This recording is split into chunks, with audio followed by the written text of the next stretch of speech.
Muito bem, mais um Leadercast. Eu sempre começo contando como é que a minha convidada veio parar aqui, né? Estava eu no meu dia a dia, quando eu recebo o recado da Fernanda Sabino, que é uma amiga em comum. Isso. A Fernanda faz um trabalho muito legal. Eu não sei se ela ainda faz, eu sei que ela fazia com vinho lá em Sorocaba. Como é que chamava? Faz. É Women and Wine. Faz Women- em Sorocaba e em São Paulo. Women periodicamente. Isso aí. Aí ela mandou para mim uma mensagem e falou: cara, você tem que conversar com a Ana. A Ana é enóloga, é italiana e tudo. Eu falei: bom, cara, entrei em contato ela na hora, né? Já eu vou, então seja muito bem-vinda. Nós começamos o programa sempre com 3 perguntas. Tem 3 perguntas que você não pode errar.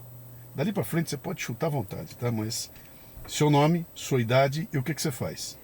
Então, meu nome é Anna Rita Zanier. Parece francês ou italiana. Danier. Zanier. Zanier. Isso. Sou italiana del Friuli, Venezia Giulia. Tenho 63 anos e sou sommelier. Sommelier. Sommelier. A mulher que mexe com vinho. Isso. Por isso está com a roupa da cor de Exato, vinho. pronto. Então veio para fazer, né? Seja bem-vinda. Muito obrigada. Esse teu português está muito bom. Você está no Brasil há quanto tempo? Há 27 anos. Eita, Até que tá ruim agora, português. Já é uma italiana esculhambada. Já. Bom, perder o sotaque em São Paulo é difícil. Não dá, porque né? acho que até o próprio paulista tem sotaque italiano. Tem, aqui é complicado. Se for lá pro lado da Moca, então, pelo amor de Deus, lá vai ficar, né? Hoje em dia já mudou um pouco, mas já foi mais pesado, né? Mas São Paulo, a colônia italiana aqui é uma coisa de louco, né? Você nasceu onde? Como é o nome da cidade que você nasceu? Então, a minha cidade é uma cidade de 10 mil habitantes. Sim. Fica no extremo nordeste da Itália. Sou nordestina da Itália, de Sim. Spilimbergo. Nunca ouvi falar em Spilimbergo. Se eu tivesse nascido lá, nem também eu não teria ouvido falar. E fica no Friuli, Venezia Giulia, que também é uma região da Itália muito pouco conhecida. Se chega no Vêneto e depois passa para a Áustria. Só que no meio, entre Vêneto e Áustria, existe o Friuli, Venezia Giulia, que é uma cidade multiétnica, porque é Friuli, que é própria do Friuli, das Alpes friulane. Sim. Veneza, que pega uma parte do Vêneto, da República de Veneza, da parte baixa. Sim. E Giulia, dos Alpes Giulia, que é a parte da Eslovênia. Então, Entendi. ela tem uma cultura. Se você vai, por exemplo, a Pordenone, que é uma das principais cidades do Friuli, tem uma influência de Treviso, Vêneta. Se você vai a Udine, você fica no coração do Friuli, cultura friulana. E se você vai em Trieste, Gorizia é meia eslovena e meia italiana. Então, são 3 etnias em uma única região, que não é que se gostem também muito entre elas. Sim, tá? não, isso é característica europeia, né? Todo já lugar na Europa é toda... Então, assim, é muito diferente, até podemos nem falar dialeto, a língua. Porque, por exemplo, em Pordenone si fala meglio Veneto, que é um dialeto da língua italiana. Em Trieste, triestino, que também é uma influência veneta, porque a parte da Croácia, Eslovênia, Pirano era Veneto, para a história também da ser cedido depois da guerra, etc, etc. É influência. O Friuli, ele fala friulano, não, é ladino, do norte, céltico do norte. Não é alemão, é diferente de tudo. Por exemplo, se eu quero dizer, vamos dizer, até tem algo de português, porque tazzina de café, em italiano, Sim. uma taça, uma tazzina, em friulani é uma xícara. Xícara, em português é xícara, olha.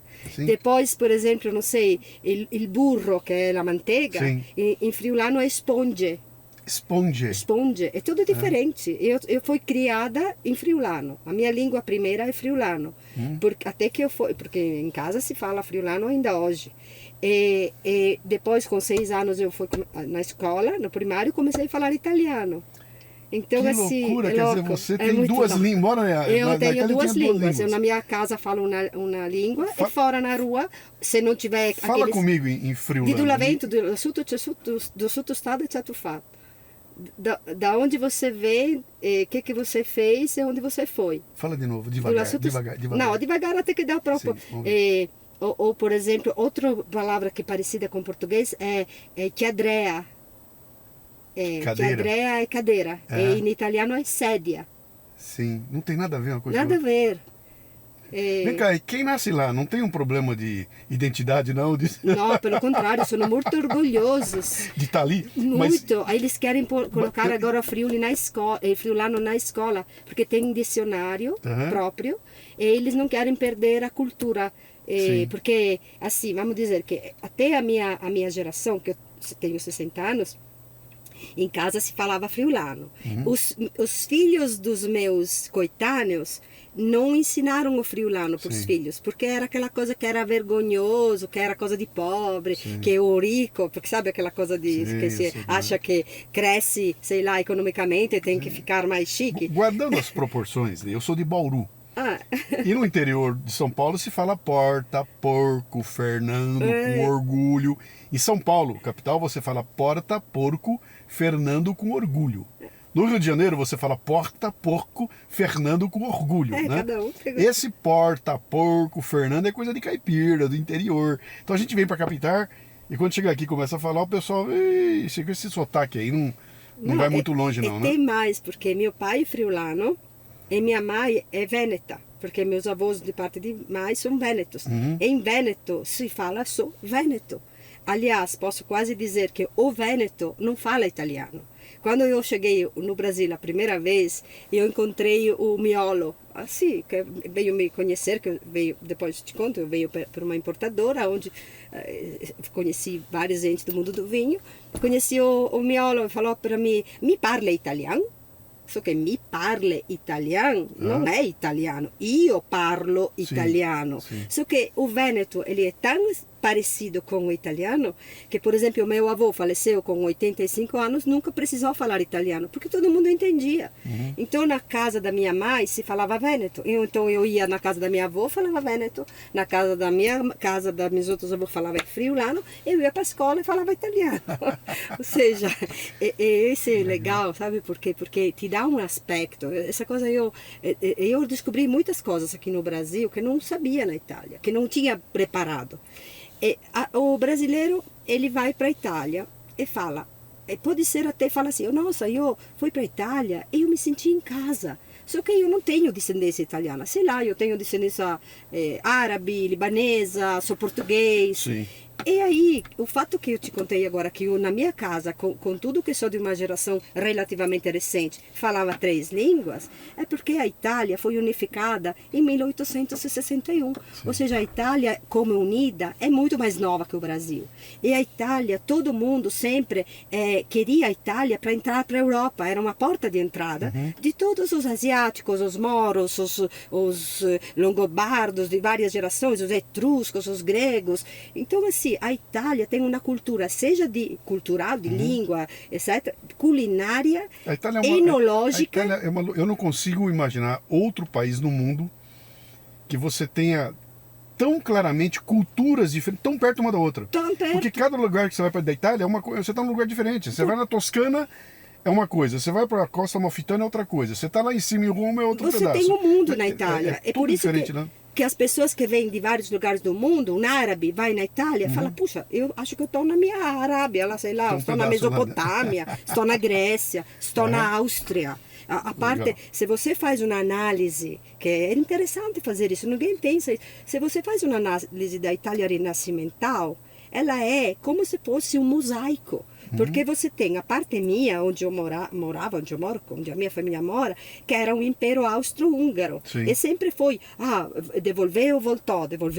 Então, nós temos uma área lá, austríaca, germânica. Depois você tem a parte central, que é Lombardia, que era dominada para grandes famílias locais. Os Gonzaga, as grandes famílias que eram grandes nobres que dominavam os territórios. Era o feudo, feudatário, e os feudos, os súditos, eram grandes famílias na parte da Lombardia. Depois você virava para o Piemonte, era a influência de Savoia, francesa. Piemonte, dialeto piemontese, francês. As uvas que se encontram na parte da Val d'Aosta, Piemonte divisa com a Áustria, é francês. Aí você se desce na parte do coração da Itália, que eram os Estensi, grandes famílias também poderosas na Emília-Romanha, na parte da planície padana, então grandes famílias poderosas da Itália, era como se fossem estados diferentes, porque a família do Gonzaga não deixava entrar os Estenses, a família desse era briga direta. Aí você entra na Toscana, também, famílias nobres, tive uma época, por exemplo, que foi muito dominada pelos Médici, que eram famílias poderosas, que não eram nobres, mas eram grandes comerciantes, então eles se enriqueceram com as conquistas das Índias, das comércios, então poderosíssimas. Daí você vai no estado do Vaticano, Roma, toda a parte de Roma era a parte vaticana, o clero, que também era fortíssimo. Se você pensa que todas as famílias nobres que nós falamos agora, antes, tinha que ter um filho papa, para poder ter o poder. Sim. Poder eclesiástico. Não era padre, era papa. Tinha que ser papa. Não, era papa. Para poder ter eclesiástico e o poder mesmo. Aí você vai no sul, e aí são os moros, aí são a Sicília, o reino delle due Sicílie era árabe. Os moros. Então, assim, o que é a Itália? Quando foi unificada? Sabe quem unificou a Itália? Giuseppe Garibaldi. Sim. Unificou a Itália, que todo italiano odeia Giuseppe Garibaldi. Eu vou te passar um link. Eu fiz um episódio do Café Brasil chamado Va Pensiero. Ah, sim. E ele começa com a morte do Giuseppe Verdi. E aí eu pego a ópera e vou contar. Então eu preparei um episódio para quem não gosta de ópera, curtir ópera. E ele é baseado todo na história da canção, então, que era... tudo né, que eu te falei... é muito legal, é emocionante, você vai gostar de ouvir lá, né? Então bom, essa é a história.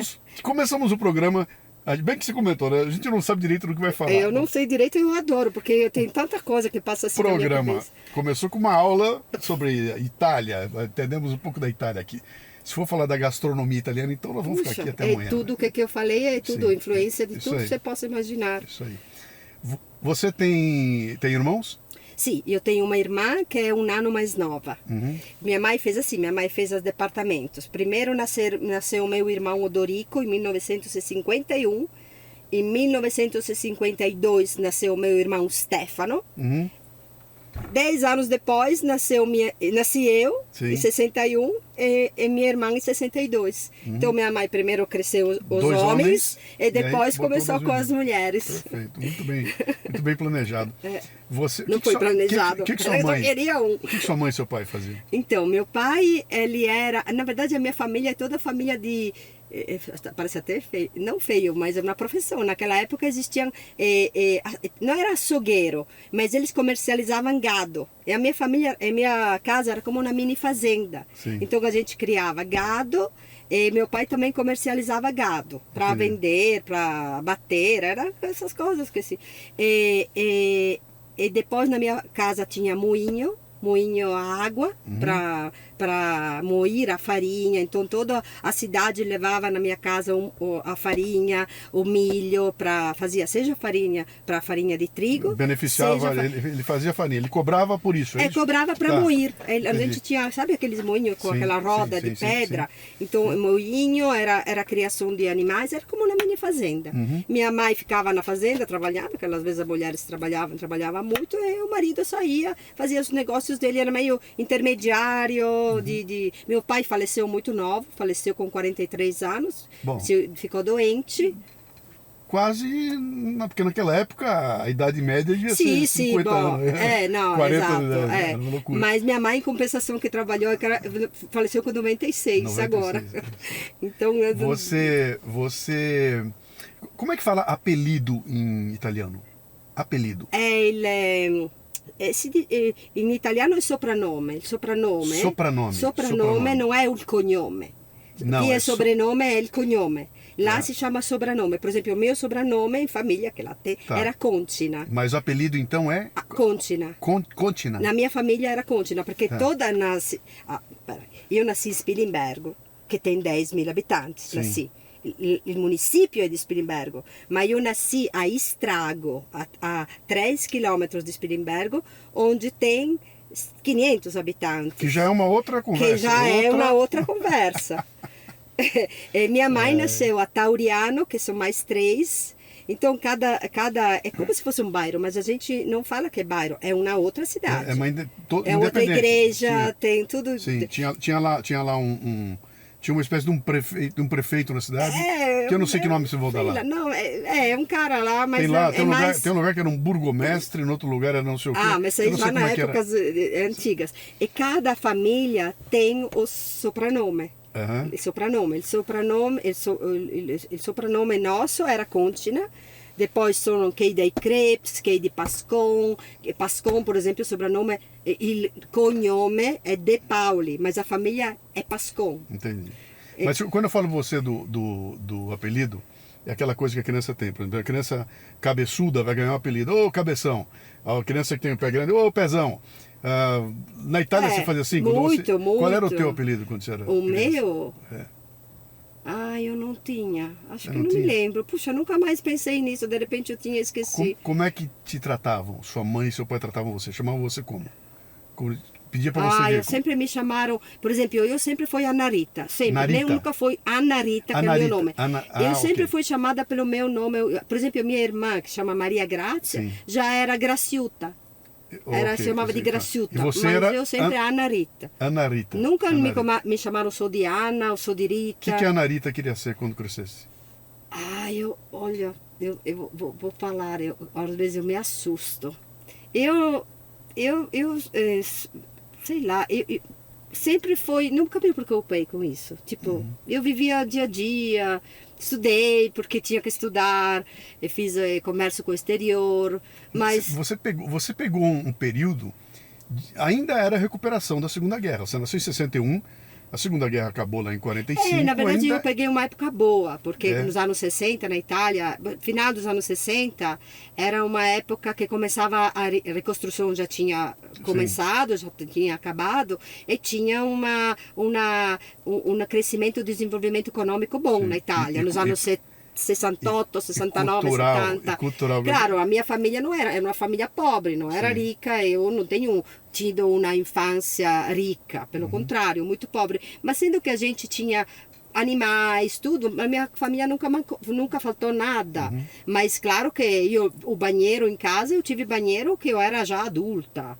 Ou seja, era tudo, a gente fala aqui do Brasil, mas não é assim. Meu avô era analfabeto. Nasceu em 1899, ele era analfabeto, era normal. Ele achava que estava lendo o jornal, ele pegava o contrário para mostrar que sabia ler. Mas enfim. Meu avô veio de Trás os Montes, em Portugal. Chegou aqui em 1910, 11 ou 12 também. E era assim, o lugar lá era... Ele veio porque os pais falaram, cara, aqui não tem futuro, vai embora. E botava o garoto no navio e mandava para cá para tentar uma vida melhor, né? Que era um nível de... Hoje em dia é muito difícil, a gente não consegue entender o que era você viver numa época que você não tinha água, não tinha luz, não tinha... Tinha que pegar de balde lá fora, buscar, sim. Tinha que... Enfim, eu acho que na minha geração, as minhas colegas, que tinham até os pais mais novos, porque meus pais me tiveram um pouco mais velha, minha mãe me teve com 35 anos, naquela época era velha, então minha mãe era já uma geração que quem era, sei lá, 20 anos mais novo, já tinha casas mais novas, já era...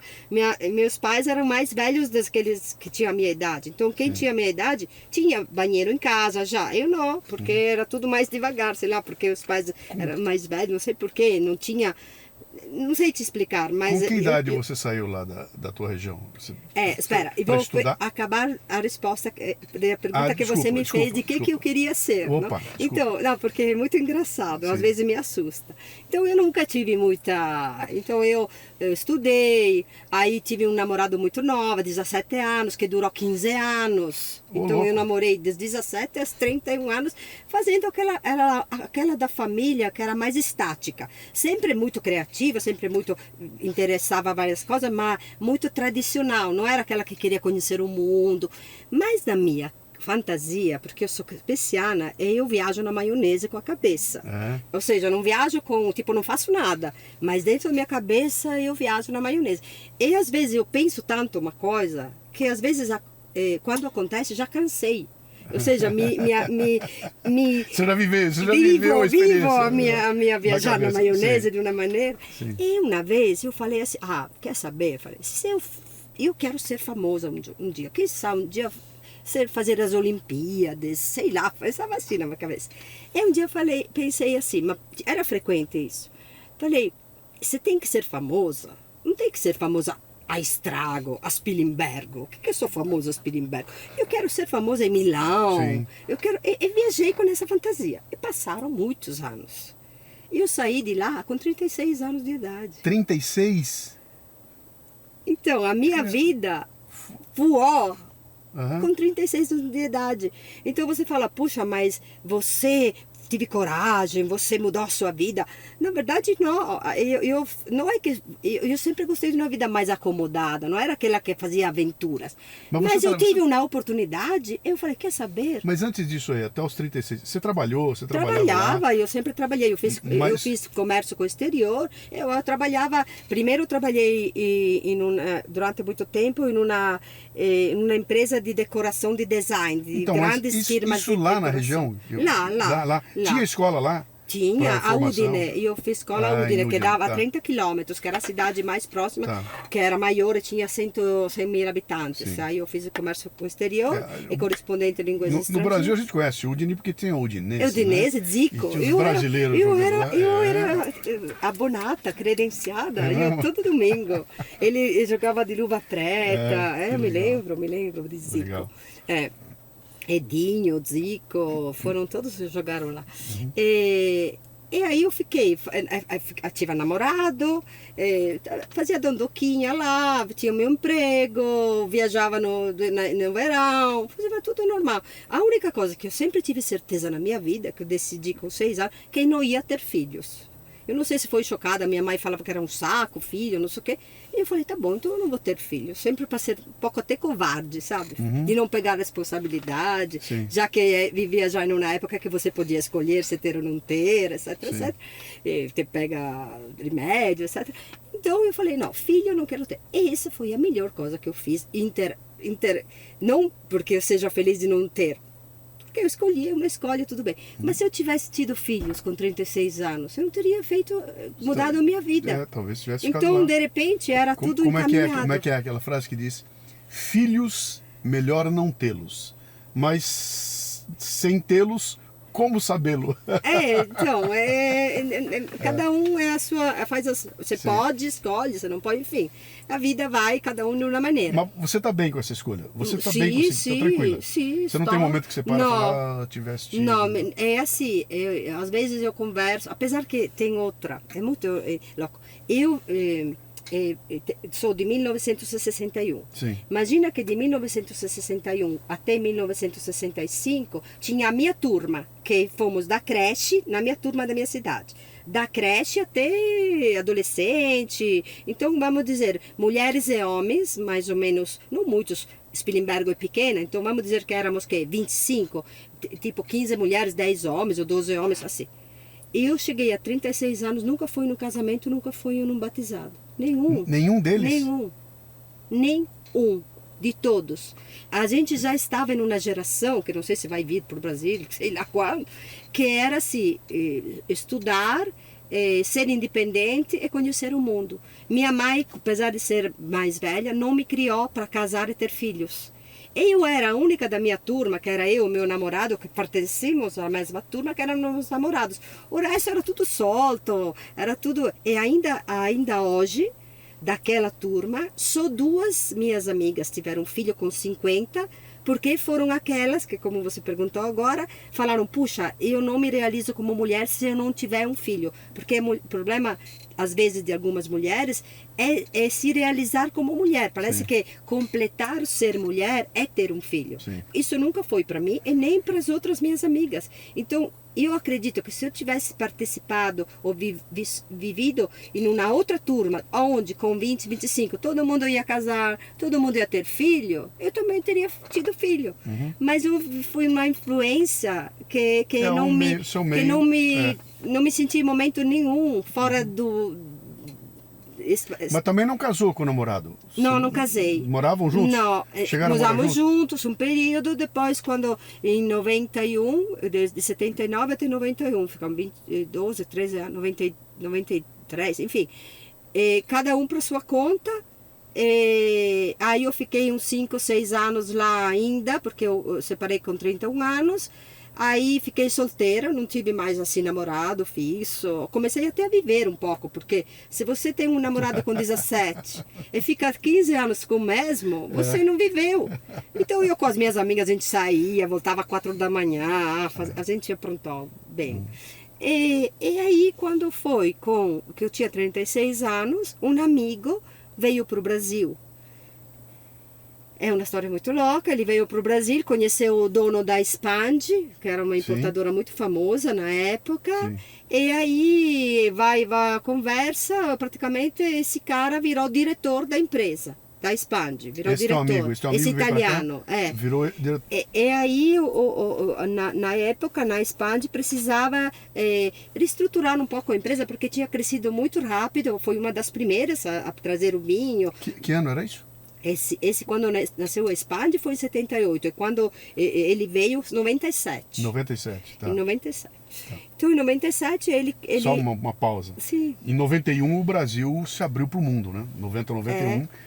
E até então, tudo era muito restrito aqui. Tudo importado era muito complicado, tudo tinha uma taxação gigantesca.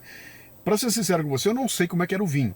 Mas eu me lembro que aquela história do vinho importado, meu Deus, era um negócio caro. A produção de vinho no Brasil nunca foi reconhecida e não tinha muita tecnologia na época. Então o vinho, para ser bom, tinha que ser importado. E aí era um vinho muito caro, né? Então, mas aí em 91 abril, acho que de lá para cá é que veio a expansão. Ele teve a sacada do vinho da garrafa azul. Foi ele que começou com isso, que foi um bom, acho que ninguém sabe quantas garrafas desse vinho foi vendido todos nesses anos, porque foi uma... E eu até, às vezes, eu sei que você trabalha muito com marketing, e para mim, o melhor marketing que eu já ouvi em toda a minha vida foi esse da vinho da garrafa azul. Porque ele foi, que eu lembre, ele foi num evento eclesiástico na Alemanha, onde tinha feito uma garrafa azul de vinho com um rótulo que tinha uma santa. E aí ele provou o vinho, etc. E falou, puxa, o vinho é perfeito, porque quando você não tem histórico de consumo, você raciocina com a lógica, porque o Brasil, se você raciocina com a lógica, não funciona nada, não? Mas, pelo menos do que eu aprendi. Mas, enfim... Já entendeu como é que funciona o Brasil? Depois de 27 anos. A lógica vai até a página 4. Exato. A página 4 E ele falou, puxa, é um vinho branco, o Brasil é um país tropical, é um vinho docinho, então quem não tem ainda paladar para tanino, acidez, agrada. É frisante, dá para guaraná, vinho, não é choque a passagem de um para o outro. E aí ele pensou, falou, peraí, esse vinho vai aonde? Pensando no lado comercial. Não tem loja de vinho, não tem nada. Vai num mercadinho, que hoje tem lá os mercadinhos, que vende comida, e vai ser colocado lá numa prateleira, no meio de, sei lá, um bombril, um detergente e uma garrafa de vinho. Quem é que vai ver? Ninguém.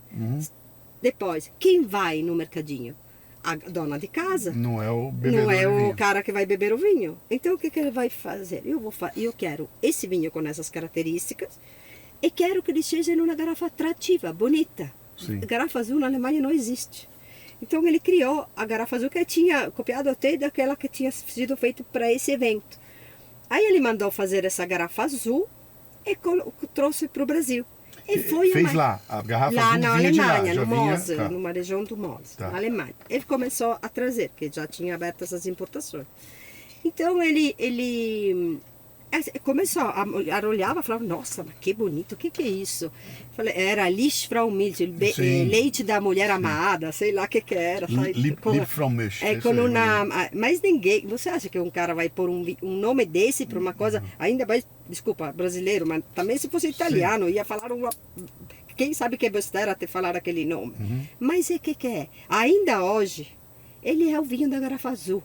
Ou seja, não precisou nem gravar o nome. E tem outro.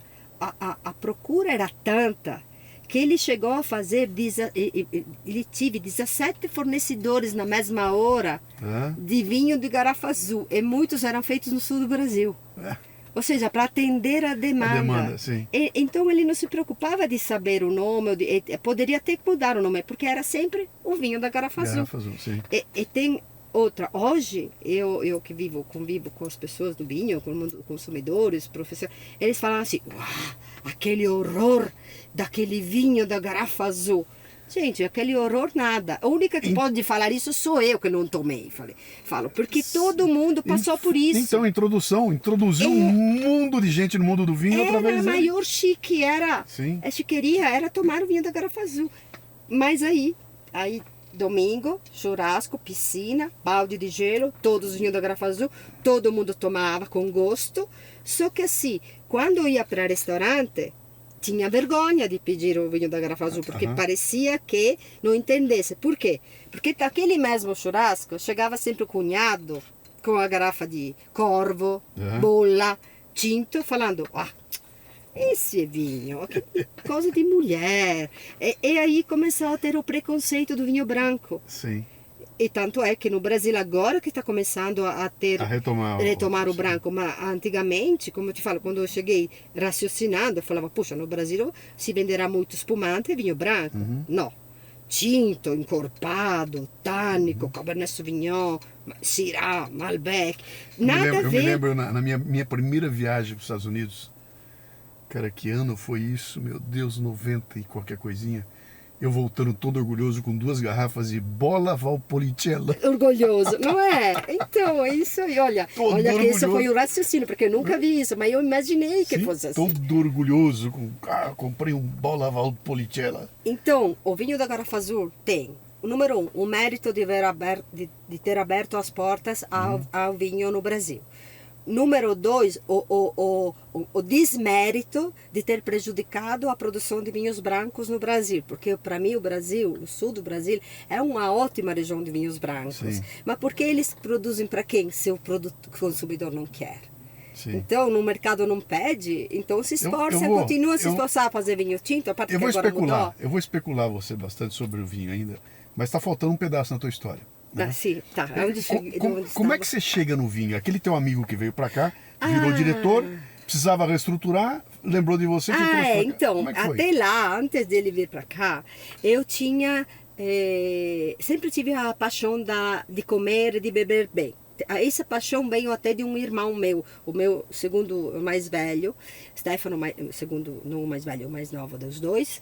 E ele sempre foi fissurado por vinho, comida. Ele abriu o primeiro restaurante na cidade, a primeira choperia na cidade, a primeira enoteca de vinho na cidade. Então ele era um pouco precursor de tudo o que era enogastronomia na cidade. E eu acompanhava muito ele. Então eu um dia falei, Stefano, eu vou querer abrir eu era muito adiantada na época,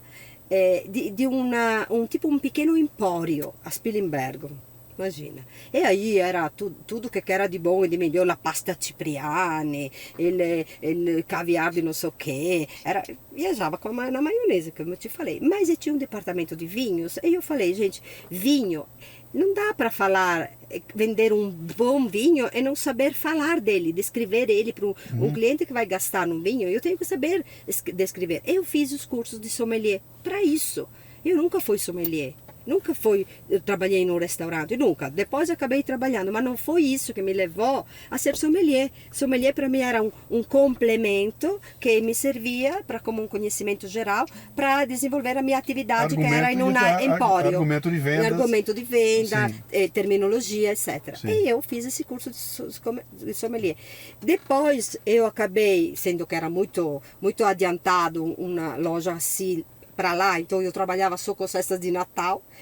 Durante o ano o cara vinha, comprava uma garrafinha de vinho, não dava, então eu acabei fechando a loja e meu irmão, que sempre bem introduzido no mundo do vinho, pegou em gestão uma enoteca que é da região, que era em Gorizia, perto de Trieste, que é uma enoteca que é do governo da região, Friuli Venezia Giulia, onde todos os produtores levavam os vinhos lá.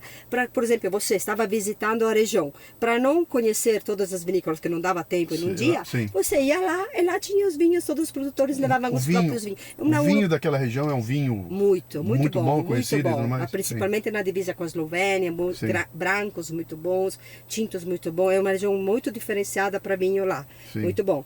E então peguei a gestão para 3, 4 anos, fiquei lá tocando esse que era um negócio exclusivamente de vinho.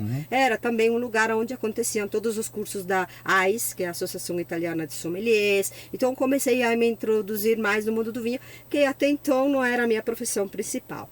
Então esse meu amigo que veio para cá, ele viu que a Expand estava precisando, era assim, a Expand tinha feito um desenvolvimento tipo a Daslu, falo da Daslu porque era da mesma família, não?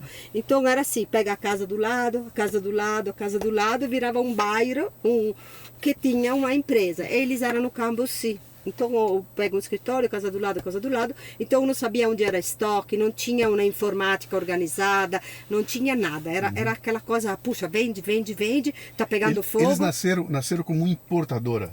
Sim. Ou não? Como importadora. Eles nasceram como vinho importadora. chileno, começou com o Willy Vermelho, começou com o Cosimo Sempre Marcos importação. Puro, sempre importação. E aí, por ter sido o primeiro, ele tinha as melhores marcas do mundo. Hoje, todas aquelas marcas, a mesma coisa. Ele fez, a Daslu fez com a confecção e o Otávio, o irmão, fez com o vinho. As melhores marcas do mundo estavam em um único lugar. Hoje estão distribuídas nas várias importadoras. Mas na época era a Romanée Conti, era Mondavi, era Chadwick, era tudo que você possa imaginar tinha. A Expand tinha 3.000 rótulos e todo top do top. Então eu, quando cheguei numa empresa que, gente, eu não tinha um mínimo de preparo para saber onde eu estava chegando. Mas então, como é que veio o convite? Pera. O que te atrai? Tirar você? Não, não, mas o convite me atraiu porque eu decidi num dia.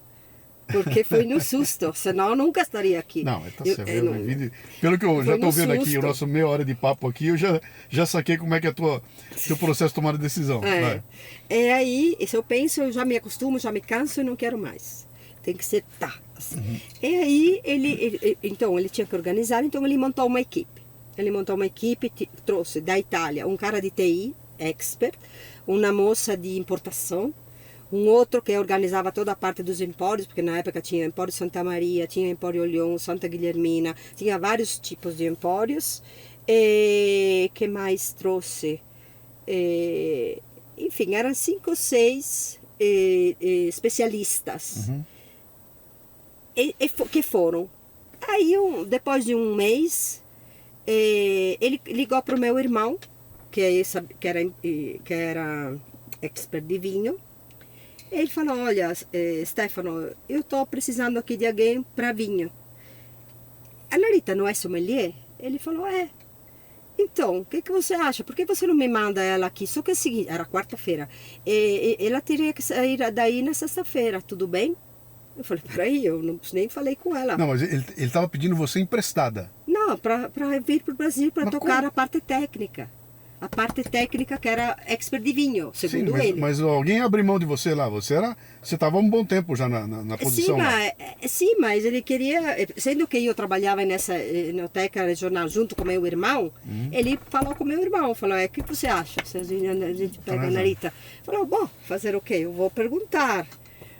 E aí, tinha outra que ele pensou, porque poderia ter trazido qualquer outra pessoa, mas na época não existia mulher sommelier no Brasil.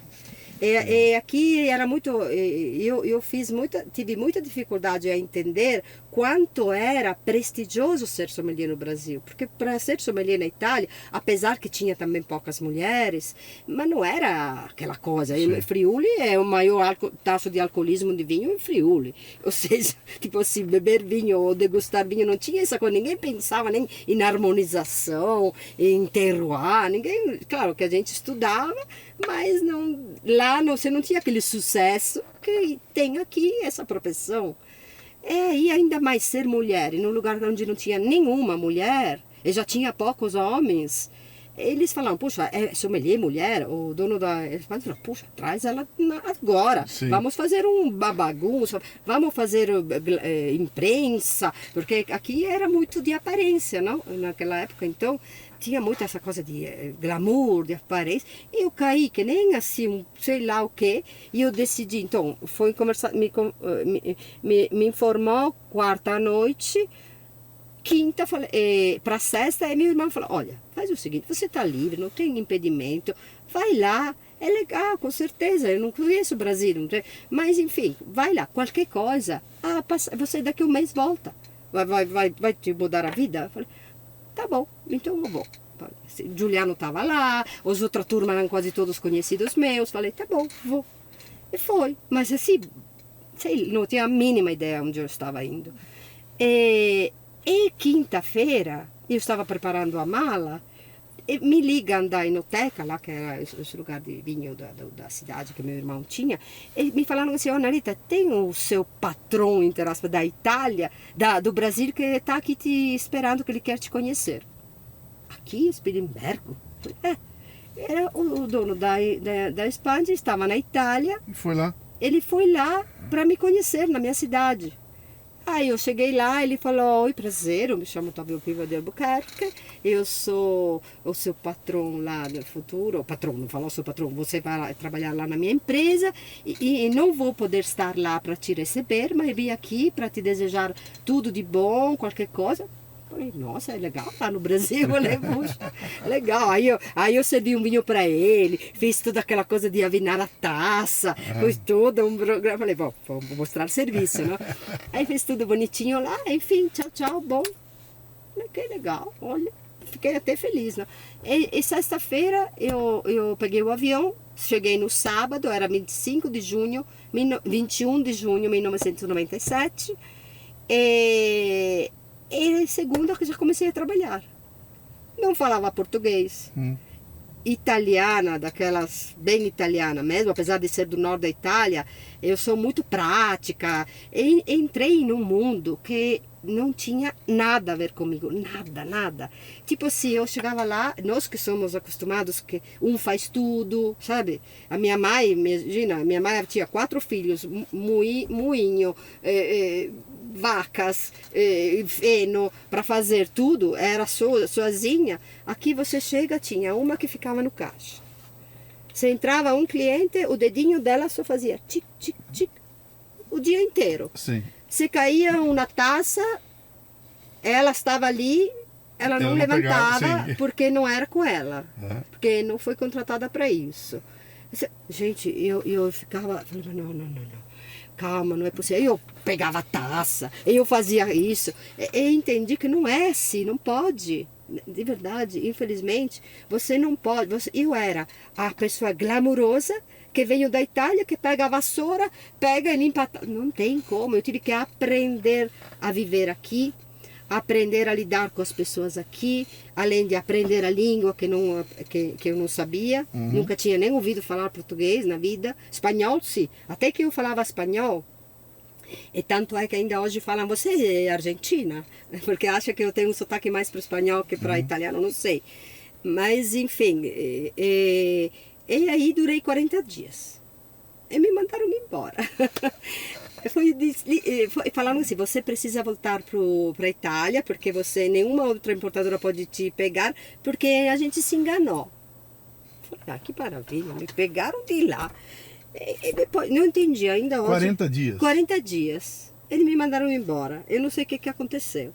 Até hoje você não sabe? Não. Até hoje você não sabe? Não sei. Tanto Mas é que... botaram alguém no lugar? Ou não? Botaram no lugar um sommelier italiano que na época ele estava no Beach, naquele restaurante Beach que tinha aberto na Groenlândia. Mas espera, aí o que eu fiz? Na época eu tinha amigos que me falaram, não, você não vai, fica aqui, fica lá. Enfim, e o que eu fiz? Eu fiquei no Brasil, não fui para a Itália, aprendi português, comecei a abrir um restaurante, fiquei nesse restaurante 3 anos. E quando eu estava toda bonitinha, pronta, linda, maravilhosa, a Espanha me chamou de volta. Eu não estava preparada mesmo.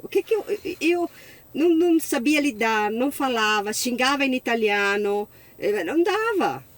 Aí eu saí, aprendi que você não pode falar não, porque tem que falar, se incomodaria. Sim. Vocês acham que poderia ser diferente? Não pode ser não. É italiano é sim, é não, Sim. vai, não sei o quê. Parece que estão ofendendo o outro, né? Estão tem que brigando ter com o outro. jeito. Essa coisa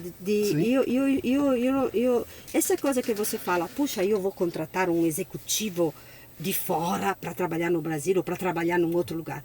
Não existe. A pessoa tem que saber, cada lugar é um lugar, cada cultura é uma cultura, eu tive que aprender. Hoje eu sou a mais brasileira das minhas amigas brasileiras. Porque eu aprendi e gosto. Você escolheu ser. Elas escolheram, elas nasceram aqui. Eu escolhi. Tanto é que todos os italianos que vieram, não ficou nenhum, sou eu. Todos voltaram para a Itália. Depois de 4 ou 5 anos, quem teve filhos, enfim, foi a única que trocou verdadeiramente a Itália para o Brasil. O meu país é o Brasil. Você se apaixonou pelo Brasil? Eu me apaixonei pelo Brasil. Quando foi que caiu a ficha que você... Deixa eu te contar, outro dia eu recebi aqui ele é russo, veio para cá para fazer... Era um pesquisador de física, ele veio aqui para fazer uma pesquisa, né? E fez um período de pesquisa, e ele falou, cara, eu me lembro do dia, cara, que eu tava lá, tava com tudo pronto para voltar para minha casa, tudo. Aí eu abri a janela, aquela vista horrível aqui em São Paulo, centro de São Paulo, aqueles telhados horrorosos, tudo. Eu olhei para aquilo e falei, cara, é aqui que eu vou ficar. Ele tinha se apaixonado pelo Brasil, né? Como é que foi com você? Eu sempre falo que São Paulo, não sei se eu tivesse numa outra cidade, se eu tivesse ficado. Tanto é que eu comecei um trabalho com a Expand de abertura de franquias. Eu fiquei em vários lugares do Brasil para implantação de negócios. E fiquei no Rio também, 4 meses. Eu, sexta-noite, pegava o avião e vinha para São Paulo. eu amo São Paulo e eu acho que São Paulo é uma cidade que vicia.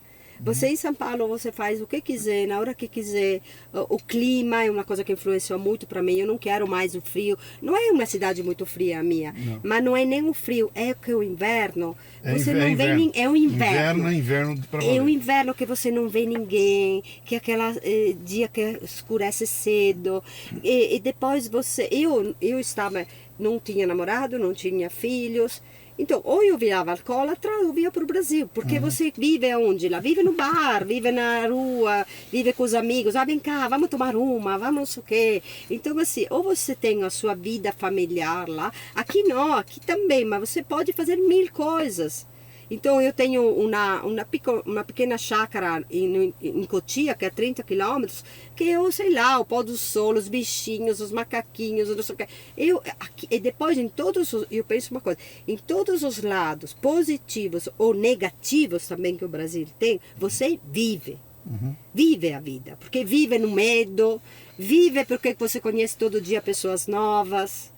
Enquanto lá você não conhece ninguém, porque com 10.000 habitantes, em 60 anos, você já conhece todos 1000 vezes. E aqui todo dia tem gente nova. O meu trabalho é viciante, porque eu trabalho com eventos, muito evento, trabalho com desafio de implantação de empresas, trabalho com... O vinho te proporciona tanta coisa, viagens, estudar, eu estudo todos os dias, eu estudo todos os dias. É difícil isso aqui eu já sei. Sim, claro que eu já sei muita coisa. Mas tem o mundo do vinho, olha, eu pulo de uma coisa para outra porque é tanta coisa. O mundo do vinho, que todo mundo fala que o vinho nasceu há 7.000 anos antes de Cristo, é um dos assuntos mais recentes que tem no mundo. Porque o vinho nasceu quando o Pasteur explicou a fermentação alcoólica, em 1850. E até todos esses sabedorentos que acham que fazem vinho há milhares de anos e acham que sabem alguma coisa, tem que abaixar as orelhas e começar a aprender, a estudar. Então hoje, no mundo do vinho, o Brasil é o maior exemplo de tecnologia e desenvolvimento, porque o Brasil está fazendo vinho em lugares que nenhum outro lugar do mundo faz, porque é a tecnologia que ajuda. Não estou falando de química, estou falando de conhecimento. Então, assim, o mundo do vinho, São Paulo é um lugar aonde tem uma sede, uma curiosidade de saber, de conhecer. Então eu me realizo profissionalmente, eu me sinto bem porque eu amo a natureza do Brasil é única, me sinto bem porque o clima está maravilhoso e eu encontrei pessoas legais. Por que eu tenho que ir embora daqui? E na hora que você estiver de saco cheio, você toma um vinho. Exato, pronto, toma um vinho. Eu vi essa semana um post de uma... Foi no Instagram que eu vi o pessoal falando de churrasco. E o cara comentando, falando... Nunca tem nada ruim no churrasco. E toda vez que você vamos fazer um churrasco, é sempre uma comemoração. É sempre uma razão de alegria, né? O churrasco é sempre uma razão de alegria. O vinho, ele tem dentro dele uma coisa... É diferente eu tomar um copo de vinho, um copo de cerveja. A reunião em torno da bebida é completamente diferente. Se eu pegar... Vamos nos reunir em torno de tomar um uísque, é diferente de vinho. Toda bebida é diferente. Uhum. O vinho, ele tem uma... Ele primeiro é um link entre as pessoas, é um halo, como se fala halo? De uma corrente que liga, elo, que liga as pessoas. Uhum. E ele tem o teor de álcool certo, que a gente fala para não te levar à loucura, Sim. que geralmente um destilado tem. Então, se você toma uma garrafa de whisky e toma uma garrafa de vinho, o resultado em si é diferente. Sim.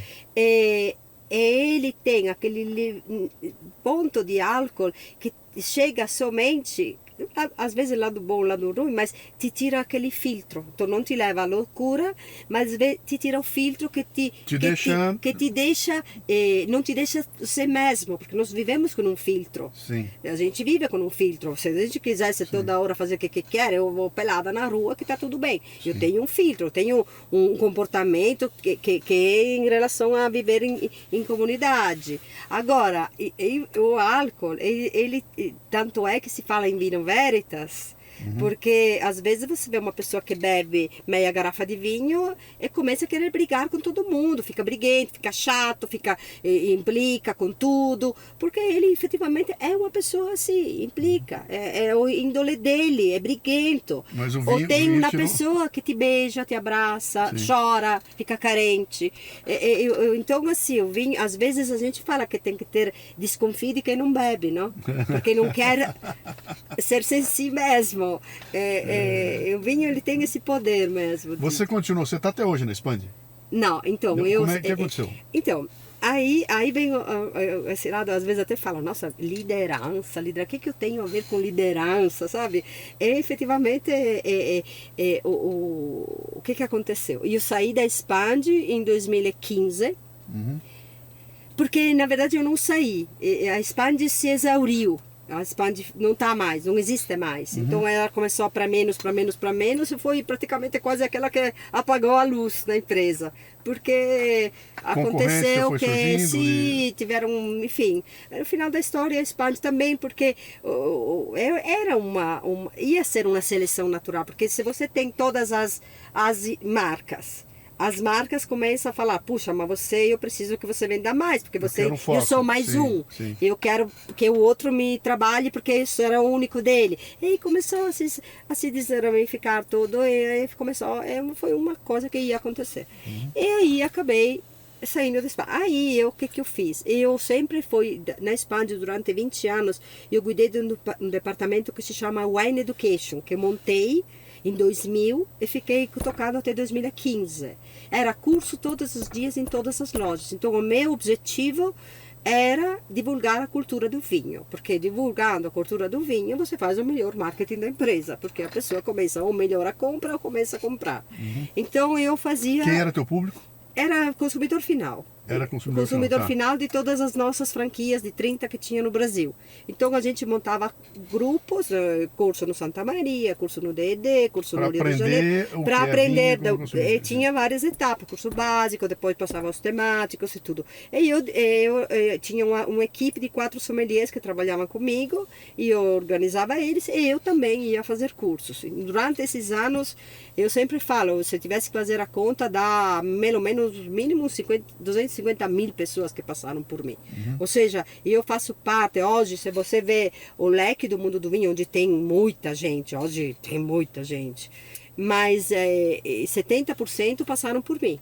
Então eu sou uma pessoa que não aparece muito, não sou muito nos eventos hoje do vinho, até explico por quê.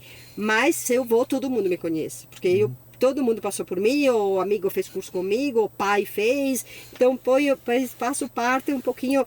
Eu tenho eu acho legal porque me respeita muito nesse sentido, porque foi aquela que abriu as portas. Então abri uma escola de vinho.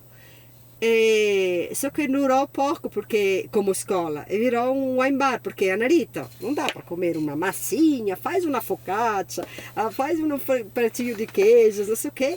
Era na Ferreira de Araújo, que hoje é uma rua que bomba. Eu acho que tive até visão na época, achei o lugar certo e virou um wine bar.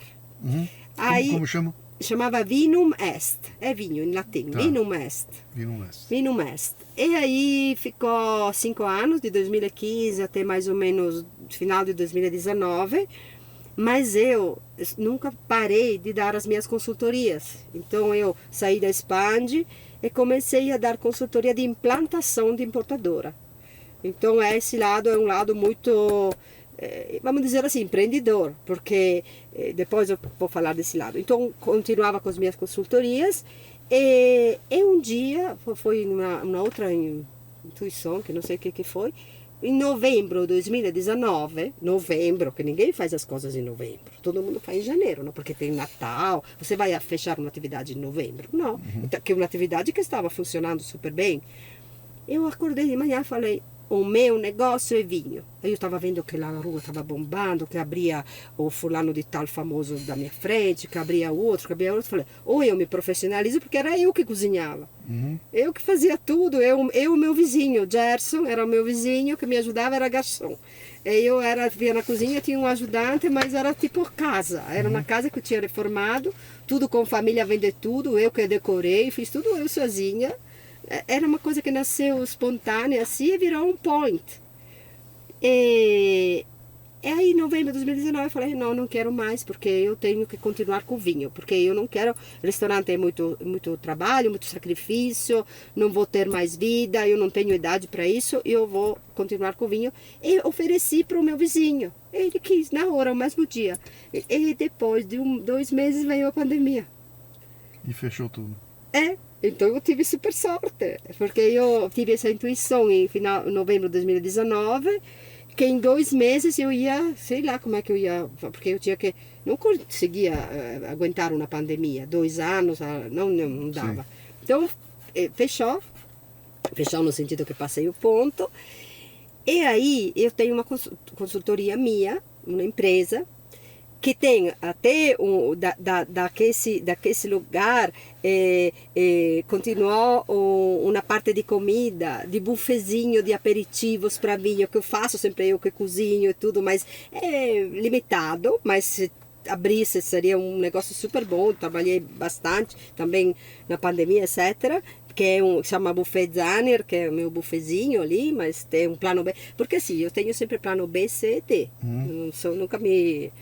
E aí eu comecei com a consultoria da Anima Vinum, que é uma importadora só de vinho da Bourgogne, aqui em Moema, na Normandia. Estou lá há 8 anos.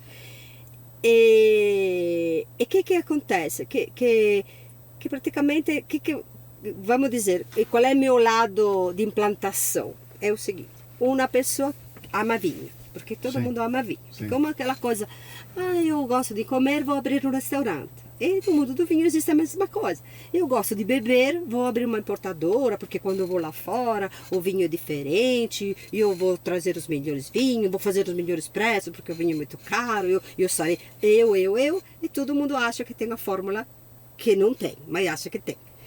Então, eu sou uma pessoa que, quando eu estava na Expand, eu cuidava do Wine Education, mas também cuidava de muitas outras coisas, porque tive sempre, isso foi sempre, desde sempre, uma grande curiosidade. Eu sou pentelha. Quando eu trabalho numa empresa, se tem um cara que tira pedido, eu quero saber como tira um pedido. Eu sou até velha, não sou cibernética, não entendo nada de computador, mas eu quero saber como se fazem as coisas. Sim. Se não é como você faz, eu acho um jeito também, mas eu quero saber, porque eu acho que mais informação tem, e mais se resolvem os problemas. Uma empresa não pode ficar cada um na sua. Então eu acho que se por acaso precisa de mim em uma coisa que não é minha, se eu posso ajudar, eu ouço uma conversa, de repente a minha, sei lá, ou a minha experiência, ou pode resolver. Então eu sempre fui curiosa. Então eu na Expand ajudava no marketing, fazia toda a parte técnica, de ficha técnica, todas as degustações, os treinamentos. E o dono, quando não podia ir em um lugar, era eu que ia sempre. Então tive oportunidades fantásticas de super viagens, sempre. Levava clientes para fora para conhecer. Já fiz vinho, já me dava, olha, eu quero um vinho assim, vai para o Chile e faz esse vinho junto com o enólogo. Já foi várias vezes, já fiz vários vinhos, ou seja, muita coisa. Então, estudo de mercado, contato com o cliente, seja de pessoa jurídica que de pessoa física. Então, eu, na verdade, tenho um pouco uma noção para ter ficado 16 anos. Do business vinho. Do business do vinho. Quer dizer, você não é uma artista que está preocupada só com a produção do vinho e o produto em si. Quando você falou logo, eu vou dar uma consultoria de importação, eu logo falei, pô, uma italiana dando uma consultoria para montar uma importadora, tendo que lidar com a legislação brasileira, que é um pandemônio. A burocracia brasileira é um negócio pavoroso. Imagina para o italiano, né? Ainda não é fácil. Essa aí é a parte mais difícil. Mas, por exemplo, vamos dizer, o que acontece comigo? Hoje, vou falar das minhas principais experiências. Tenho pelo menos 4 dessas sempre. Se fosse que você me fala, Ana Rita, eu quero abrir uma importadora, então você com o seu conhecimento me ajuda a fazer um portfólio legal, que se encaixe com, o que tem, qual é o vinho que de repente está faltando, qual é a faixa de mercado que a gente pode se encaixar, qual é isso, puxa, eu seria aquele que eu amaria. Só que não, o cara que gosta de beber, o que ele faz? Vai lá fora, compra tudo o que ele acha bom, traz para cá, e quando tá tudo aqui, Ana Rita, tudo bem? Ajuda. É isso que eu quero vender. Você me ajuda? Falou, tá bom, eu te ajudo. Então, assim, é isso que você pega, é muito louco, porque você pega o sonho de uma pessoa que você tem que transformar em business. Que é legal, para mim é o maior desafio, eu acho fantástico. Então o que eu faço? Pego a empresa, esse é o produto, só que assim, vendo para quem? Você tem tudo, a parte boa você já fez, agora a parte suja fica comigo.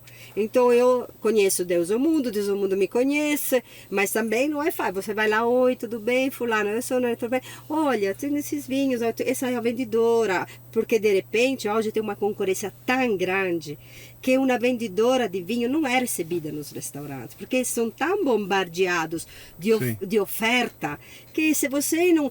Ou você tem um vinho que o cliente procura, aí ele que te procura, ou se você tem uma coisa para oferecer, você tem que suar sangue para poder ser recebido por um sommelier. Mas não é porque eles são frescos, é porque efetivamente a oferta é muito grande. Hoje o cliente traz o vinho de casa, coisa que eu não sou de acordo, mas acontece. Você acha que existe chance de se repetir uma garrafa azul outra vez hoje em dia? Desculpa? Repetir outra vez aquele case de marketing da garrafa azul que você comentou? Com tanta oferta, com tanta coisa ao mesmo tempo no mundo? Não. Eu acho que não. Por quê? Porque olha que interessante, o brasileiro, os países hoje o brasileiro tem que se destaca como produção, a produção é boa no Brasil, etc. Mas o consumidor brasileiro tem acesso a vinhos de todo mundo propriamente para ter para não ter uma produção tão significativa. O cara que quer tomar vinho, quer tomar um Bordeaux, quer tomar um Brunello, gosta do vinho brasileiro, gosta, mas então assim, o conhecimento do brasileiro em vinho é muito profundo. O brasileiro viaja mesmo? muito. São poucos, porque em relação ao país... Você está se referindo a uma elite que curte o vinho. Então, vamos dizer assim, o mundo do vinho no Brasil é pequeno. Por quê? Porque o Brasil, em relação à compra de vinho, tem um problema social. Não é todo mundo que tem acesso econômico, que tem poder para comprar vinho. Não tem, às vezes não tem nem comida na geladeira, então não podemos fazer, porque nós sempre fizemos os nossos raciocínios em relação ao tamanho do país, não? Então, em tamanho do país, o grupo que toma vinho é pequeno. Se você faz em números isso, com a pandemia aumentou um pouquinho, vamos dizer que estamos com pouco mais de 2 litros per capita de consumo por ano. Desses 2 litros per capita de consumo por ano, e ainda 80% é vinho que não é de vitis vinífera, é vinho de vitis americanas, tipo vinho de garrafão, vinho sangue de boi, ainda. Quanto você falou que é? 80%, quase 80%. Estamos mais ou menos com isso. Então vamos dizer que daqueles 2 litros per capita, somente o 20-25% toma vinho de vitis vinífera, vinho... Só que o que é interessante é que a Europa, o consumo mais alto de vinho da Europa pode se encontrar, sei lá, Itália, França, que são de 40 a 50 litros per capita por ano. Sim, mas sabe aquele 20% quanto bebe no Brasil? 90%. O consumo daquele 20% é 90 litros por ano, o dobro de um francês, o dobro de um italiano. Ou seja, aquele público que gosta de vinho, que todos bebe esses importadoras, todo esse mercado que oferece vinho, trabalha exclusivamente esse 20%. Então, por isso que eu te falo, por isso que são bombardeados. Mas esse 20%, ele conhece de vinho, conhece muito de vinho. Então, assim, hoje, fazer um vinho marca própria, um vinho tipo uma marca só para o Brasil, tipo o Garrafa Azul, ainda já tem público? Tem. Aquele público que de repente está entrando nesse 20%, mas esse 20% você não engana. É coisa boa, gastam, estudam. Hoje todos os cursos de vinho W7, o curso de sommelier, de ABS, etc., estão assim lotados. O brasileiro gosta de vinho, gosta de viajar, gosta de gastronomia, conhece. Os próprios produtores falam, gente, me fazem perguntas que nem eu sei responder, porque eles conhecem. Então, olha que interessante, esses números que você está dando aí. Quer dizer, 20% toma 90 litros. Toma vinho todo dia, toma uma, duas... E para você expandir esse mercado, tem uma questão cultural e uma econômica.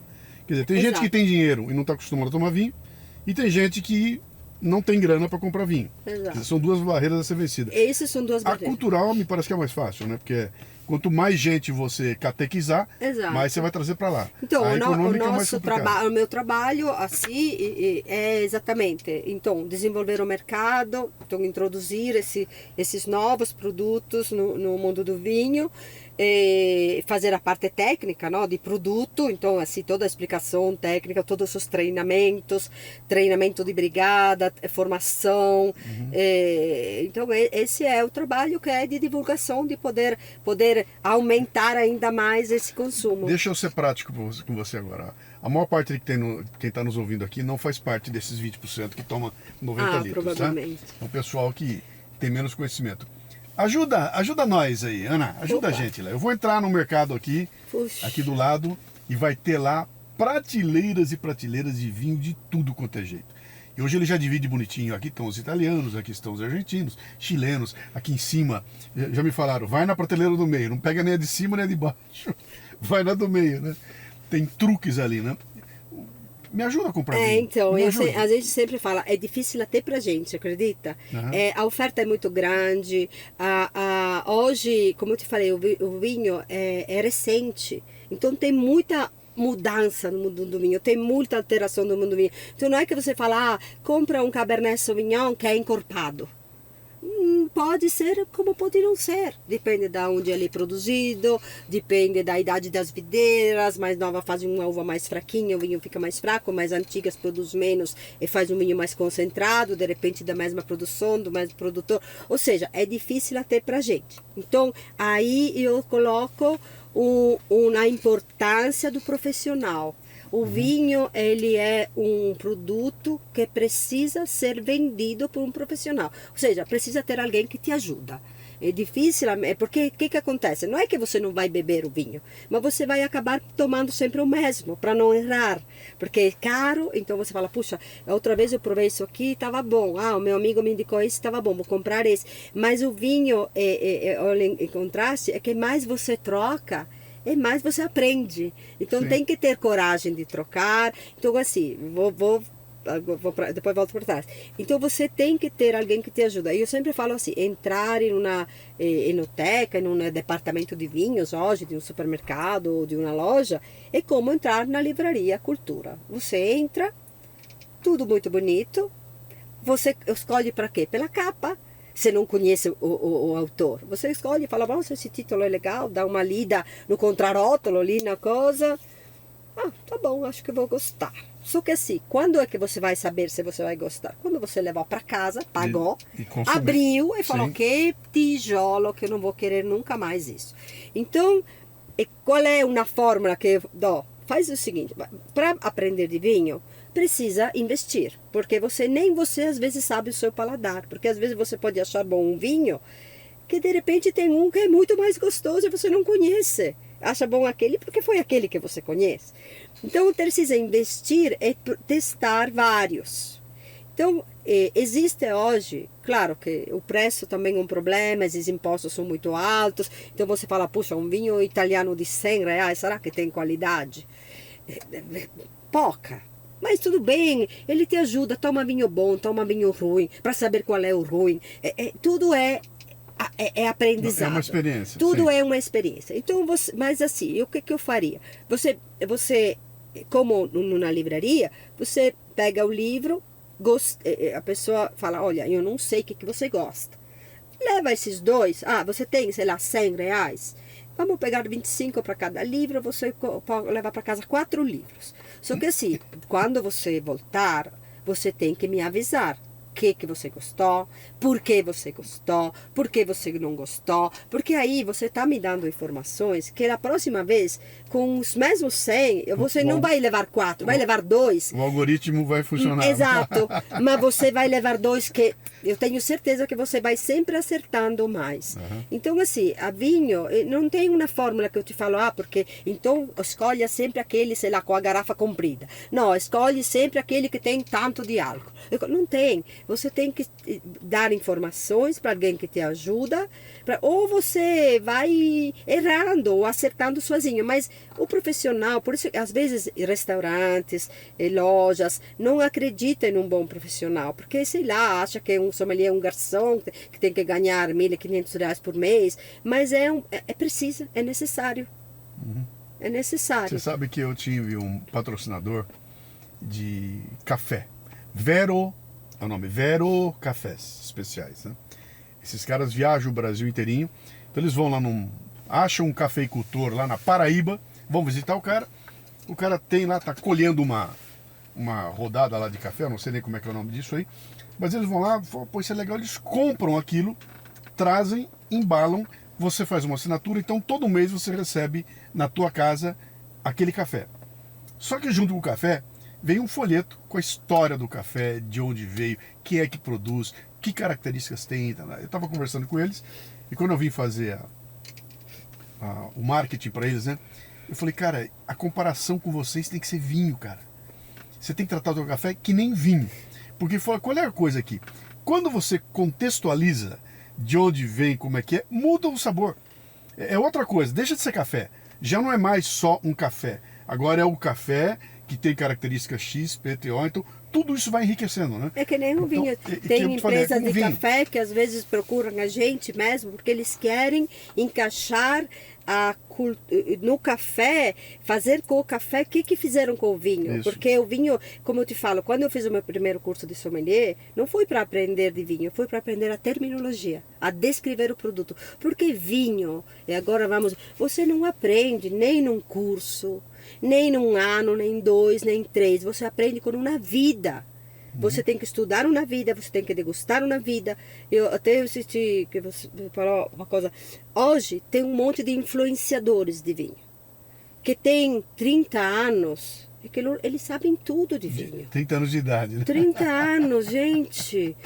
Você tem que viver uma vida e ainda, você ainda não sabe de vinho. Uhum. É só que, assim, em um mundo onde, como se fala, todo mundo é cego, que tem um olho é rei, não? Sim. E o mundo do vinho ainda é assim.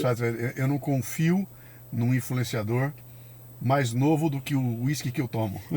Então, às vezes você fala, puxa, mas o cara tem tantos mil seguidores. Olha, eu quero saber quantas páginas de Google ele tem. Uhum. Eu não quero saber quantos seguidores tem. E nem se ele é na primeira do Google. Eu quero ver quantas páginas de Google que tem. Porque você, nas 10 páginas de Google que tem 20 anos de trabalho. Sim. Então, assim, o que é essa história de seguidor? Ah, mas fulano não tem seguidor, eu tenho tantos, porque eu sou... Você não é nada. Uhum. Você está falando de qualidade, né? De qualidade, estou falando de conhecimento. Sim. Porque o vinho é um assunto tão complexo, não é difícil, mas é complexo porque tem muitas facetaturas, muitas regiões, muitas uvas, muita cultura. E te falo, é um alimento recente, então ele está em fase de alterações, de mudanças, vinho natural, você é a favor, não é a favor? Primeiro, o vinho teria que ser sempre natural, teoricamente. Como é tudo, um alimento é natural, tem que ser natural. Mas assim, o vinho ele vem de um processo de fermentação alcoólica. Fermentação alcoólica, quando você tem a ver com fermentos, é a coisa mais difícil do mundo. O fermento é terrível. E o fermento foge, é uma temperatura, é um outro fermento que não é da família dele que entra.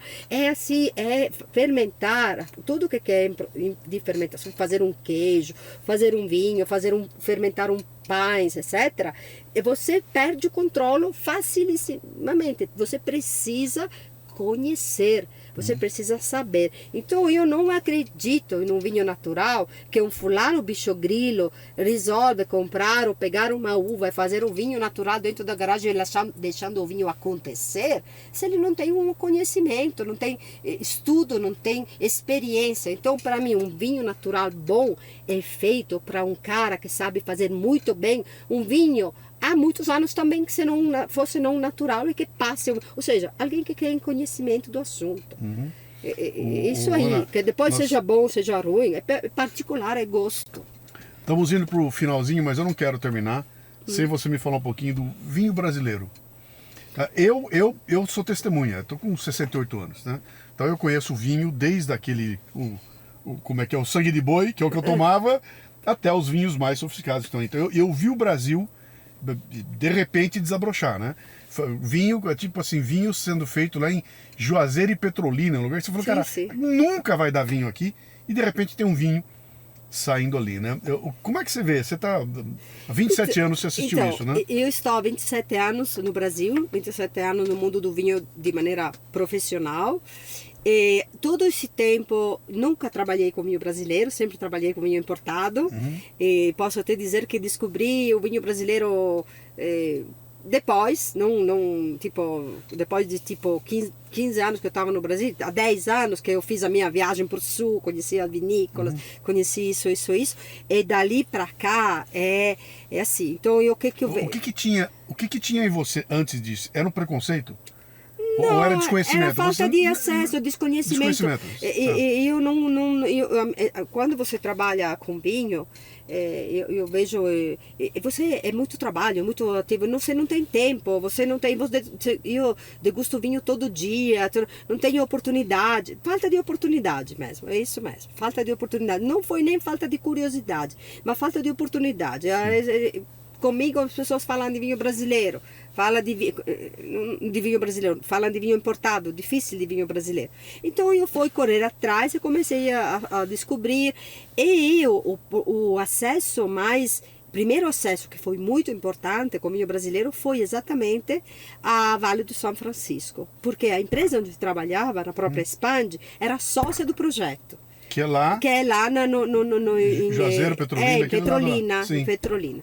Então, naquela época... Bom, falo rápido porque não é isso responder a sua pergunta. Mas, por exemplo, naquela época, eu descobri o vinho brasileiro, um vinho diferente, um vinho totalmente diferente, que é um vinho feito próximo do Equador. Sim. Um vinho que, podemos dizer, ia revolucionar tudo que eu ia falar, tinha falado para os meus alunos, que eu tinha estudado por tantos anos, porque o vinho se faz somente nas áreas temperadas da terra, porque isso, e aí chegava um projeto que era da minha empresa, onde era totalmente diferente. Por quê? Porque estamos falando de tecnologia, estamos falando de homem a serviço da natureza, para criar ou melhorar um produto ou para criar um produto. Tanto é que lá o projeto é de poda, de rega, não é nada de químico, porque, Sim. enfim, não vou, agora seria mais, sabe quanto tempo para explicar. Então eu tive, mas esse é um vinho que você fala, é bom, você tem que avaliar ele por si, é só. Você não pode pegar um vinho do Vale do São Francisco, pegar um vinho de uma área geográfica de produção que não é a padrão ou que não é a tradicional, e comparar com um da tradicional. Eu acho extremamente injusto. Injusto, porque comparar, são condições completamente diferentes. Se comparar, perde. Não necessariamente perde, porque todo mundo faz vinho maravilhoso e todo mundo faz vinho porcaria. Então pode ter lugares tradicionais que tem vinhos muito piores que o vinho de São Francisco. Mas eu não colocaria, tipo, não gostaria, acho injusto fazer essa comparação. Porque são duas coisas completamente diferentes. É um vinho que vem em condições diferentes, enfim. Mas o que eu acho do Brasil? Eu acho que tem regiões que são adaptas. Eu gosto muito, por exemplo, do vinho da Santa Catarina. Eu acho que é uma região que parece muito com a Europa, é muito frio, muito calor, o solo. Eu acho que tem muito parecido com a Europa.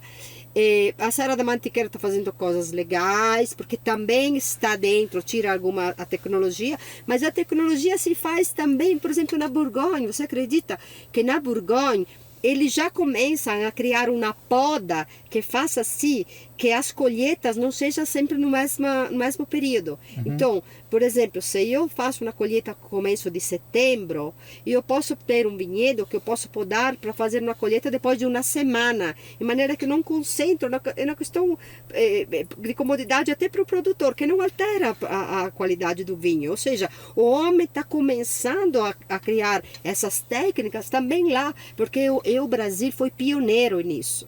Então, hoje, o Brasil é pioneiro em sistemas de produção que o mundo nos inveja, a ousadia. Porque eu falo sempre, o brasileiro está fazendo vinho em lugares absurdos, porque o brasileiro não desiste nunca, não? Ele tem vinho na veia, porque é de origem ou italiana, ou portuguesa, então ele quer fazer o próprio vinho.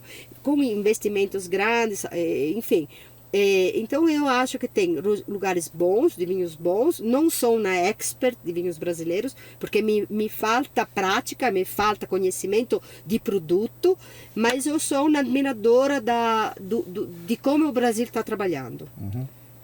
Que legal, é bom ouvir isso aí.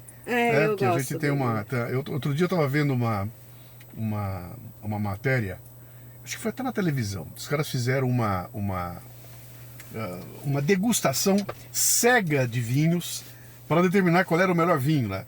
E ganhou o vinho mais barato. Bom. Ganhou o que tinha um rótulo lá de $15 contra os vinhos de 100, 150, não sei o quê. Aí quando os caras revelaram o que era o vinho mais barato. E aí ficou todo mundo... eu tenho dúvidas também na capacidade dos degustadores, tá? Às vezes. Imagino que quando você fala com um profissional, né? Pode ter até uma jogada de marketing aí, mas...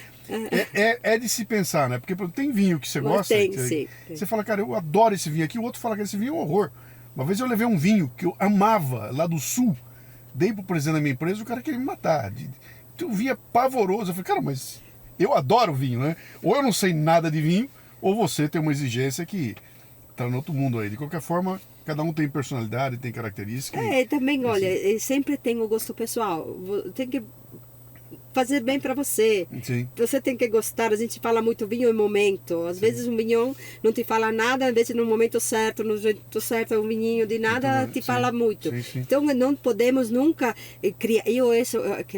Nunca criamos, tem que criar regras, porque você está mexendo com o gosto particular das pessoas. Seja até na comida, seja no vinho. Você pode falar, olha, esse vinho é bem feito, esse vinho é equilibrado, esse vinho é como tem que ser, mas eu não gosto.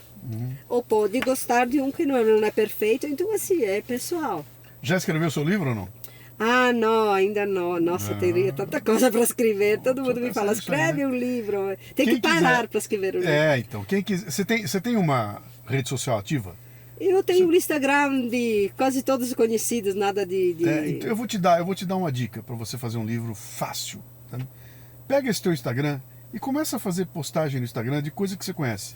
Vai fazendo postagem. Escreve um textinho. De texto. Vai botando um textinho. Beleza. Olha, lembrei de uma história assim. Às vezes... Daqui a um ano, você vai ter 52 posts, o teu livro tá ali. Entendeu? Eu tenho 3 livros lançados assim. De junta tudo, cara, que maravilha. Refaz o texto. É muita coisa. E você tem tudo ali. Funciona como meio que um lembrete, é como se fosse um diário seu, né? Tem aquela coisa que, por exemplo, eu quando estava lá na Espanha, que te falei que tinha contato com produtores, tipo assim, eu levava no meu carrinho o dono da Romane Conti, o dono, sabe? E você naquela época não existia, tirava foto, não existia Instagram. Hoje eu falo, nossa, como eu sou burra. Poderia ter tirado uma foto com o Albert de Villain, com o Albert Bichot, mas a vida é aquela coisa, fica na memória, não? Quem quiser te encontrar, vamos lá, quero conhecer você, quero contratar você, quero que você me ajude a montar a minha... agora estou com um projeto muito legal de vinho italiano. Onde que eu acho você? Bom, eu tenho o Instagram, que é... arroba Anarita Zanier, Anna com 2 N, anaritazanier.br. Soletra o teu Zanier, como é que é? Z-A-N de navio, I-E-R de rua, Zanier. Zanier mesmo. Isso. Então, arroba Ana com 2 N's, Rita Zanier. Isso, não tem ponto, não tem traço no meio, não? Não, só no ponto .br. Mas então você tem um site seu? Tem um site seu, não tenho. Não, mas tenho o telefone, se quiser, não tenho. Bom, tá bom, mas lá no Instagram tem tudo, para se quiser. Faço bastante palestras também, porque o corporativo gosta de fazer uma interação final com degustação. Isso é muito legal, porque quando as pessoas te contratam, geralmente te falam de que você vai falar. Eu adorei aqui porque ninguém me perguntou isso.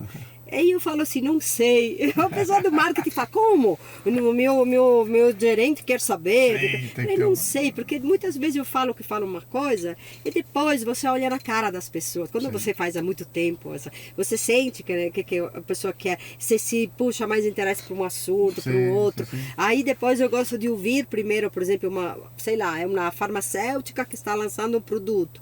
Aí eu gosto sempre de ouvir antes tudo, eu participo de tudo, porque eu pego sempre links, porque o vinho linka com tudo, linka com preconceito, linka com tecnologia, com trabalho em equipe, enfim, então eu sempre procuro não cair de paraquedas na palestra, tipo, agora vamos falar de vinho, não, eu puxo uma coisa e entra no vinho. Você consegue contar a história do mundo com vinho, cara. Com vinho. Você conta a história do com mundo, certeza. Você fala de imigração. Você fala de imigrantes, você fala de tudo isso aí com vinho, né? De tudo.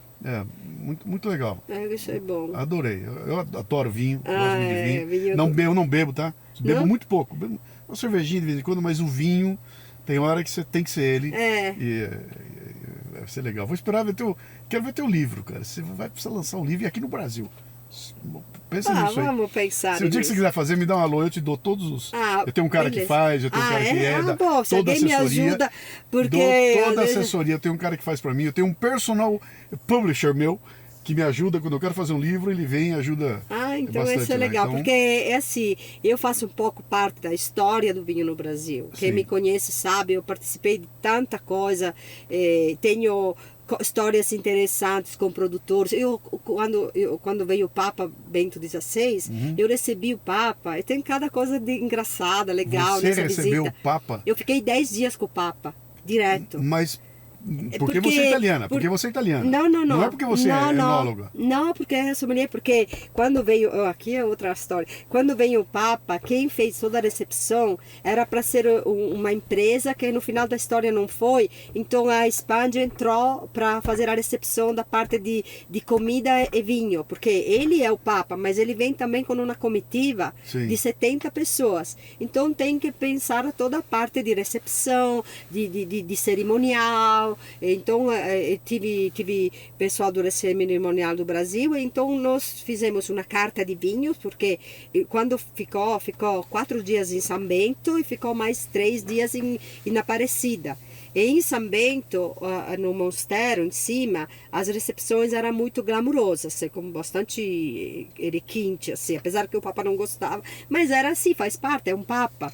Então, só para contar, no final da história tinha toda a parte dos guarda-costas lá em cima, em São Bento, e eles eram pessoas normais, não eram nem cardeal, nem papa, nem nada. Então eles eram loucos para tomar caipirinha. E eu fiquei a noite fazendo caipirinha. Italiana fazendo no mosteiro de São Bento, meu Deus. Que legal. Enfim, tem tanta história legal que o livro cabe, sim. Caberia. Tem que fazer. Aí. Caberia. Bem-vinda! Obrigada. Muito obrigado, adorei. viu, pela tua presença. Você sabe que a cultura italiana tem um peso no Brasil gigantesco. Quando eu brinquei com você, ela falou, você estava nos anos 60 na Itália, a cultura italiana nos anos 60 no Brasil era um negócio de louco. Cinema, música, tinha cantores italianos aqui que faziam um sucesso brutal. Sei, Ornella Vanoni. Depois apagou isso tudo, né? Mas isso tem raiz, né? Cria raiz aqui. Então a gente tem uma proximidade muito grande aí. Eu por vergonhosamente só fui à Itália uma vez. Uma vez eu fui à Itália, e vergonhosamente já era para ter ido para lá 500 vezes. Mas depois que eu virei empreendedor no Brasil, minha filha, fazer viagens para o exterior virou uma loucura. Mas então, muito bom. Eu estou aqui, principalmente em São Paulo, propriamente porque eu me senti em casa. Sempre fui bem acolhida, não tive, por fato de ser mulher, uma profissão masculina, eu acho que por ser estrangeira, eu falar, por quanto seja mulher, ela sabe muito mais que eu, que sou brasileira. Então, não sei se é verdade, mas acho que era isso mais ou menos o pensamento. Então, ele sempre foi muito respeitado. Então, o fato de ter muito italiano, eu me sinto em casa.